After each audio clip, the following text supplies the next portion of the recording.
नमस्कार. लोकविकास न्यूज ठळक घडामोडी दिनांक 10 ऑक्टोबर 2025. सोमनाथनगर शाळेत भावनिक निरोप समारंभ. विविध शाळा व्यवस्थापन समिती सलग तिसऱ्यांदा अविरोध निवड. शिवसेना उद्धव बाळासाहेब ठाकरे गट महिला आघाडीच्या वतीने निवेदन. चेंबर समस्या अधोरेखित. महिला एकदिवसीय विश्वचषक सामन्यात भारताचा निसटता पराभव. आज आकाश स्वच्छ व कोरडे राहील. आता बातम्या विस्ताराने. सोमनाथनगर शाळेत भावनिक निरोप समारंभ. सोमनाथनगर जिल्हा परिषद प्राथमिक शाळेतील शिक्षक दत्तात्रय कोकडे यांच्या बर्थडेनिमित्त आयोजित निरोप समारंभ शाळेतील विद्यार्थी, पालक व शिक्षक गैरवरले. 24 वर्षाच्या अखंड सेवेतून शाळेचा विकास घडवणाऱ्या कोकडे यांनी ही शाळा माझी मूळ आहे असे सांगत भावनिक मनोगत व्यक्त केले.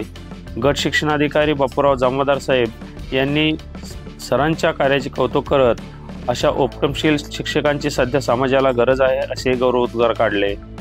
शेवटी विद्यार्थ्यांनी कोकडे सरांवर पुष्पवृष्टी करत अश्रूंची शिदोरी अर्पण केली.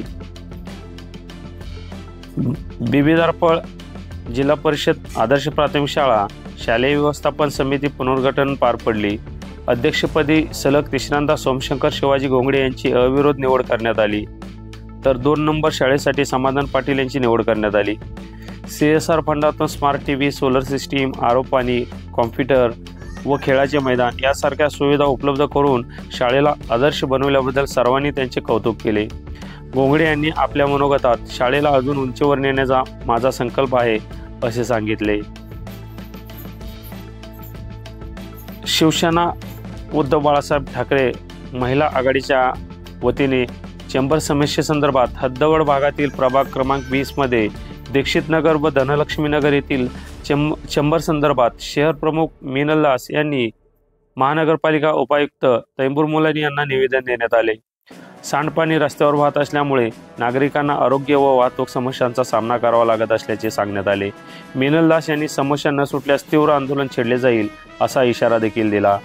या प्रसंगी पूजा कलगाते, ज्योती कुर्ले, लक्ष्मी कोटगी यांच्यासह महिला मोठ्या संख्येने उपस्थित होत्या. प्रॉपर्टी चेंबर्स नसल्यामुळे यांच्या घराच्या उघड्या गटारी आहेत, त्या गटारीतून सतत पाणी वाहत असतं रोडवरती. रस्त्यामध्ये जाताना येताना नागरिकांना, लहान मुलांना, वयोवृद्ध माणसांना, आजारी माणसांना जाण्या येण्यास त्रास होत आहे.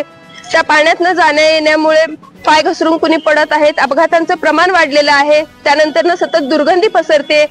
आजाराचं प्रमाण वाढलेलं आहे. अशा अनेक तक्रारी आहेत. त्यानंतर ज्या ठिकाणी चेंबर्स बांधलेले आहेत त्या चेंबर्स मधनं सुद्धा विनाकारण पाणी वाहत असतं. त्या चेंबर्सची वेळोवेळी दुरुस्तीचं काम केलं जात नाही. अनेकदा मी स्वतः महानगरपालिकेचे संबंधित विभागाचे जे अधिकारी आहेत, कर्मचारी आहेत, त्यांना पत्राद्वारे निवेदन दिलेलं आहे, तक्रारी मांडलेल्या आहेत, तोंडी सुद्धा तक्रारी दिलेल्या आहेत. परंतु ह्या अधिकाऱ्यांकडनं हलगर्जीपणा केला जातो. त्यामुळे चेंबरची सफाई जी आहे ती वेळोवेळी होत नाही आणि या सगळ्यांचा नागरिकांना सामना करावा लागत आहे. त्याच पद्धतीनं धनलक्ष्मी नगर मधून ताई चौक व देसाई नगर कडे जाणारा रस्ता आहे. त्या रस्त्याच्या मधोमध एक गोल चेंबर आहे. ते चेंबर सुद्धा सतत ते चेंबर ब्लॉक केलेला आहे. त्याचं कारण आहे की त्या ठिकाणी प्लॉट पाडून तो प्लॉट विकलेला आहे, रस्ता विकलेला आहे प्लॉटच्या स्वरूपामध्ये, आणि ते चेंबर ब्लॉक झाल्यामुळे त्या चेंबर मध्ये पाणी मागच्या चेंबर. दक्षिण आफ्रिका विरुद्ध भारताचा अखेरपर्यंत चाललेल्या चुरशीच्या सामन्यामध्ये पराभव झाला. यष्टिरक्षक फलंदाज रिचा घोष हिची दमदार खेळी व्यर्थ ठरली. भारतीय संघाने शेवटपर्यंत झुंज दिली पण सामना हातातून निसटला. आता हवामान अंदाज. आज आकाश स्वच्छ व कोरडे राहील. किमान तापमान 21°C तर कमाल तापमान 32°C राहण्याची शक्यता आहे. पावसाची शक्यता नाही. शिक्षकांच्या कार्यातून प्रेरणा, महिलांच्या पुढाकारातून समाजकारण आणि विद्यार्थ्यांच्या अश्रूमध्ये भावनांचा सागर अशा अनेक घडामोडीसह पाहत रहा लोकविकास न्यूज, लढा जनहक्काचा. आपल्या भागातला आपला आवाज. रिपोर्टर विशाल ताटे. धन्यवाद.